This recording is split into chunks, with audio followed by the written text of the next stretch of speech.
राधे राधे महाराज जी।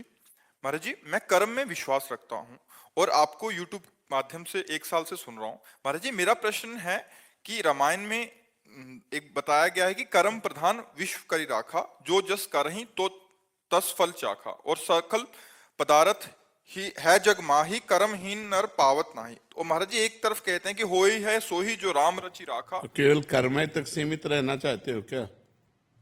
केवल कर्मय तक करना चाहते हो क्या? तो कर्म दो ही प्रकार के होते हैं, शुभ कर्म और अशुभ कर्म, और इनकी दोनों की गति बस नरक, स्वर्ग और मृत्यु लोक। तो दुर्गति से बचोगे क्या कर्म करके? सत्कर्म करना है, भगवत कर्म करना है, भगवान के अधीन होकर के कर्म करना है, श्री कृष्ण अनुकूलेन कर्म करना है, प्रतिकूल से विसर्जनम करना है, भजन करना है, परोपकार करना है, माता पिता की सेवा करनी है, पुत्र परिवार आदि का पालन करना है, और ये सब कर्म भगवान को अर्पित करके भगवत प्राप्ति करनी है। अगर भगवत प्राप्ति नहीं तो शुभ अशुभ कर्मों के पचड़े में तो पूरा संसार फंसा हुआ है। सब संसार कर्म कर रहा है, तुम ही थोड़ी कर्म कर रहे हो। बिना कर्म किए कोई एक क्षण भी नहीं रह सकता।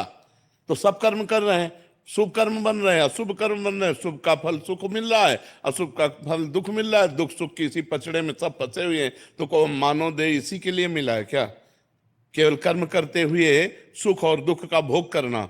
मानव देह का फल मिला है, सुख दुखे समय कृत्वा लाभा लाभो जया जयो। सुख दुख में समान भाव करते हुए, लाभ अलाभ में, जय पराजय में समान भाव करते हुए परमात्मा प्राप्ति करने के लिए, परमात्मा प्राप्ति करने के लिए शुभ अशुभ दोनों कर्मों का नाश करना होता है। शुभ अशुभ दुर्ग विध्वंस बल तब जयति जयति जग उच्चर। शुभ अशुभ दोनों कर्मों का जब नाश होगा तब भगवत प्राप्ति होगी। अब ये आता है, ये कला आती है दोनों कर्मों का नाश करने की। वो है हुई है सोई जो राम रचि राखा, को करि तर्क बढ़ावे साका। वही होता है जो भगवान ने रच रखा है। तो अब भगवान ने हमें मानव देह रच रखा है, भगवान के हम अंश हैं। अब हम भगवान का भजन करके शुभ अशुभ का नाश करके भगवत प्राप्ति करेंगे। कर्मों के क्या, कर्म तो सब जीव कर रहे हैं। कौन सा ऐसा जो कर्म विहीन हो? कुछ पाप कर्म हो रहे हैं, कुछ पुण्य कर्म हो रहे हैं, लेकिन कर्मों के ऊपर जो उठे तब तो बात बने। मनुष्य जीवन केवल कर्मों में ही फंसे रहने के लिए थोड़ी है। कर्म समर्पण करके कर्म योग करने के लिए है।